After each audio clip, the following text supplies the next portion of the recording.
Nah, COVID salah satunya membuat kita harus hidup lebih sehat. Ya. Gak boleh pegang-pegang sembarangan lagi. Ya. Kemudian tidak boleh cipika-cipiki sembarangan, tidak boleh asal ya dalam berkegiatan. Juga tentunya nikmat silaturahim itu yang sekarang susah karena harus jaga jarak dan vikon dan sebagainya.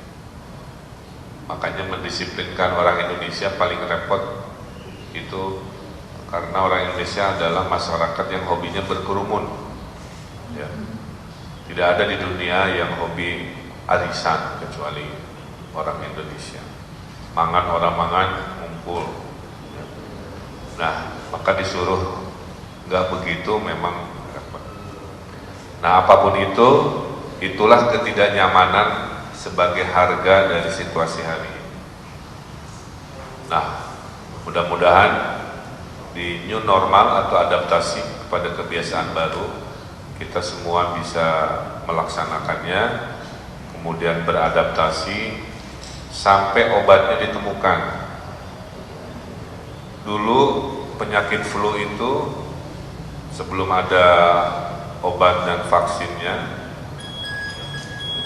menewaskan 50 juta orang di tahun 1918.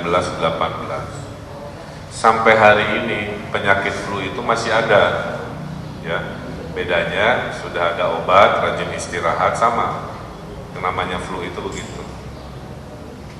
Nah, COVID juga akan begitu. Jadi jangan terlalu berharap COVID akan hilang. COVID akan terus bersama kita seperti halnya flu yang dulu belum ada obat. Bedanya kitanya menyesuaikan karena jenis virusnya memang lebih berbahaya. Ya. Maka harusnya sudah lewat masa ketakutan itu. Kan ada 3 tahap. Masa takut, panik, borong makanan. Di masa takut, panik, segala paranoid kan. Masuk babak kedua, penerimaan. Sudah kita terima bahwa ini harus kita terima sebagai fakta. Nah, sekarang kita masuk fase ketiga, yaitu pembelajaran. Ya, yang pertama ketakutan, babak kedua penerimaan, babak ketiga pembelajaran, memulai cara baru, hidup baru. Kalau tidak perlu ketemu, cukup vikon, selesaikan dengan vikon, kan begitu. Kalau tidak perlu ke toko pegang-pegang baju, cukup lihat-lihat secara digital, ya itulah pembelajaran baru, kira-kira begitu. Ya. Nah, inilah yang situasi terjadi. Terakhir dari saya, karena COVID ini adalah penyakit yang saya sebut kita ini sedang perang, maka semua harus bela negara. Ya. Yang di depan adalah dokter tenaga kesehatan. Itu garis pertempurannya, maka yang meninggal banyak para dokter dan tenaga kesehatan. Kita bayangkan kalau sekarang kita sedang perang fisik, kan kita nggak mungkin diam, semua pasti harus berpartisipasi. Katakanlah kita berperang dengan negara A, kan mau cicing wae benernya, orang teh bikin bambu runcing, kira-kira begitu kan, nyumbang dana perjuangan, ya, bikin pendidikan edukasi supaya kita nggak jadi korban. Sama bedanya sekarang perang dengan musuh yang tidak terlihat. Maka yang di depannya dokter tenaga kesehatan, kita yang punya harta baik korporasi maupun pribadi, kita bela negara, menyumbangkan hartanya untuk membantu alat-alat perang. Seperti dulu zaman penjajahan menyumbangkan hartanya untuk alat-alat perang. Dulu bangsa Aceh menyumbangkan emasnya untuk membeli pesawat pertama Indonesia, kan, sebagai bagian dari perjuangan, kira-kira begitu. Nah, makanya saya terima kasih kepada yang sudah bela negara, menyumbangkan banyak hal hari ini. Anda sudah melaksanakan tugas sebagai warga negara NKRI, yaitu berperan bela negara, menyumbangkan harta, rezekinya. Yang punya ilmu, nyumbanglah dengan ilmu.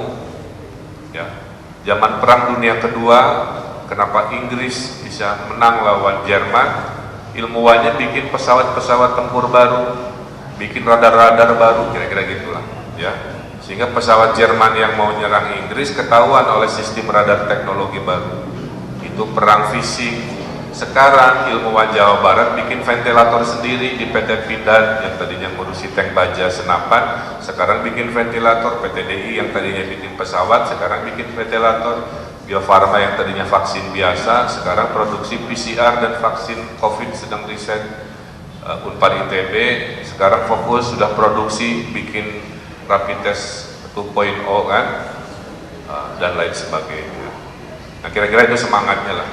Jadi saya ucapkan terima kasih, mudah-mudahan bela negara Anda ini bagian dari kewajiban kita membela NKRI supaya aman, selamat dari serangan musuh. Jawa Barat hari ini adalah salah satu provinsi terbaik dalam penanganan COVID, ya. Angka reproduksinya sudah 6 minggu, itu sudah di bawah 1. Padahal minimal 14 hari harus 2 minggu, kita sudah 6 minggu. Mudah-mudahan seterusnya di bawah 1, ya. Kita tingkat resikonya di ranking 27, ya. Tingkat resiko itu jumlah kasus terhadap populasi, ya. Yang tingkat resiko besar itu kasusnya besar, penduduknya sedikit, berarti kan rasionya resikonya besar.